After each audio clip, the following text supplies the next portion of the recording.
The Superdome, one of the NFL's most memorable venues, it is on the cusp of hosting its 8th Super Bowl. At 50 years old, it has seen much change in its lifetime, particularly more in recent years. But it has endured, and it appears that it will long into the future. And in this video, we will take a look at a visual history of the Superdome.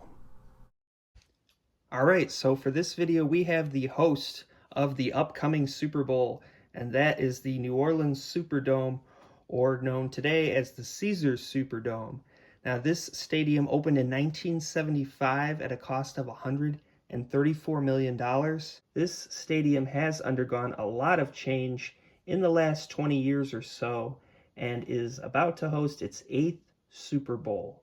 So, very historic old venue.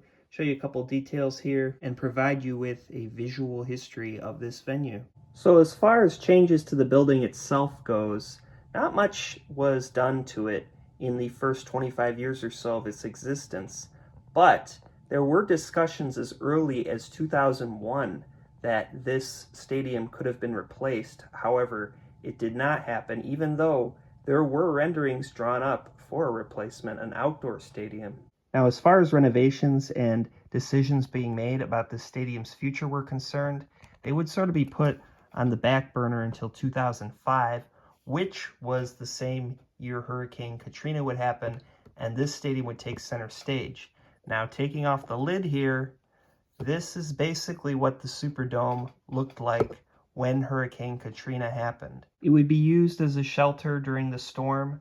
30,000 people would be packed in here to weather out the storm, and this stadium would take a tremendous amount of damage due to it, particularly due to water and wind damage. The whole roof basically had to be replaced, and there was a bunch of carpeting that had to be replaced, and also ceiling tiles. In the end, it would cost $185 million just to basically have to do a cosmetic renovation to get this stadium back in working order.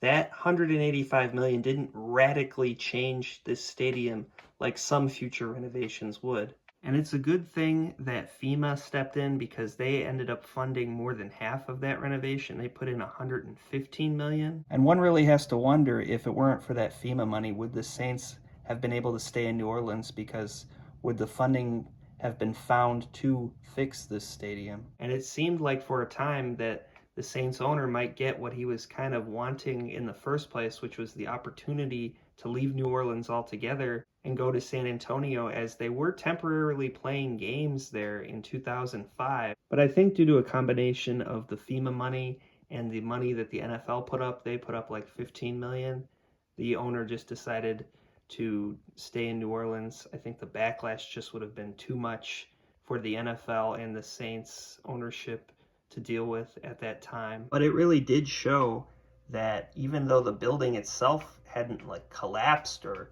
completely fallen apart, just how much damage a storm through wind and water could do to a venue. Now, this stadium originally was able to host baseball games due to the fact that the seating configuration could be changed. And there was talk for a time of baseball coming to New Orleans, and there were a few games played in the stadium. I think they were just preseason games, but they really didn't sell that well, and eventually over time the dream of baseball in New Orleans kind of just faded. Now, to make this suitable for baseball, there used to be movable seats. All this lower bowl, I believe, was movable seats, and there was an entire space behind them where catwalks would connect the seats to the concourses of the stadium, as you can see in the picture there. And basically the original bowl, which is what you see here, was completely gutted and replaced so that it would be better suited for football, and it could seat more now in the lower bowl than it did before. The whole stadium itself seats more now, and now you have a much more tailored to sport venue than you had in the past.